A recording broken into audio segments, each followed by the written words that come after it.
আমেরিকার পশ্চিমাঞ্চলীয় স্টেটগুলোতে তাপপ্রবাহের কারণে এরই মধ্যে বড় ধরনের দাবানল ছড়িয়ে পড়েছে। পূর্বাভাসে বলা হচ্ছে, রেকর্ড ভাঙা তাপদাহ আগামী সপ্তাহেও অব্যাহত থাকবে।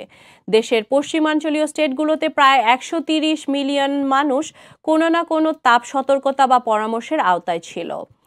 প্রায় 54 মিলিয়ন মানুষ তাপ সতর্কতার আওতায় রয়েছে। অ্যারিজোনার তাপজনিত কারণে অন্তত একটি শিশু মারা গেছে। আবহাওয়াবিদরা সতর্ক করে বলেছেন, রাতেও পরিবেশ উষ্ণ থাকায় গরমে ভুগতে হবে। ডেথ ভ্যালিতে সোমবার তাপমাত্রা 128 ফারেনহাইট ছুঁতে পারে। আবহাওয়াবিদরা বলেছে, পৃথক এসব তাপদাহকে জলবায়ু পরিবর্তনের সঙ্গে সংযুক্ত করা কঠিন। তবে জলবায়ু পরিবর্তনের কারণে তাপপ্রবাহ আরও তীব্র ও সাধারণ ঘটনা হয়ে উঠেছে। শনিবার সান ফ্রান্সিসকোর উত্তরে ইউকিয়ায় তাপমাত্রা 117 ডিগ্রি ফারেনহাইট ছুঁয়েছে, যা শহরের সকল রেকর্ড ভেঙে দিয়েছে। সান ফ্রান্সিসকোর পূর্বে লিভারমোরে 111 ডিগ্রি ফারেনহাইট ছুঁয়েছে তাপমাত্রা।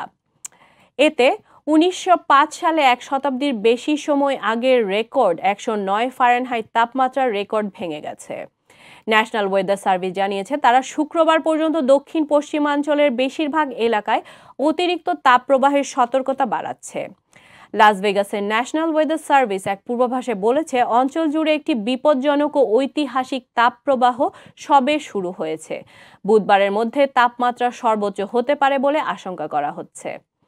আবহাওয়া বিভাগের আবহাওয়াবিদ জ্যাকব অ্যাশারম্যান বলেছেন, দেশের প্যাসিফিকের উত্তর পশ্চিম, মধ্য আটলান্টিক এবং উত্তর পূর্বাঞ্চলের কিছু অংশ তাপমাত্রা 100 ডিগ্রি ফারেনহাইট ছাড়িয়ে যেতে পারে।